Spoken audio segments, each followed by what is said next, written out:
Soon. Tonight, concerns are rising for teen mental health as more young people in North Carolina are calling the National Suicide and Crisis Lifeline. WCNC Charlotte's Julia Kaufman joining us in the studio. Julia, you've been diving into this data on this over the last several hours. Right, and experts say the statistics are troubling. In North Carolina, people ages 13 to 17 are calling 988 more than any other age group. In the last 12 months, about 6,500 teens called the Crisis Lifeline for help. I spoke with one mental health service geared toward teens that says inquiries on their site have grown 10 times since last summer.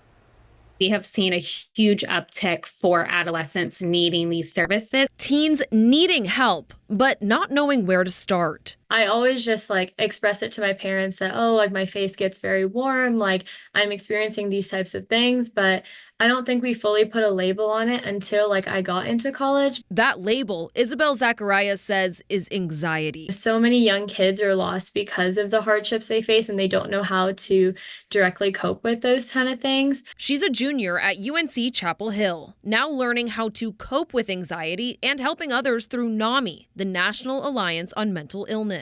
It really helped me see things on a different perspective. Also helping teens, a virtual counseling service called Charlie Health. It's a really amazing thing to see when we are able to provide hope and provide same-day access. Clinical outreach manager Brittany Ratterree says many treatment centers are 18 plus. For adolescents in general, if you need mental health support, there's not many here locally to our community. Charlie Health works to bridge that gap, offering emergency counseling, resource connection, and support groups. Zachariah hopes our community continues to talk about teen mental health. There's still so much work to be done.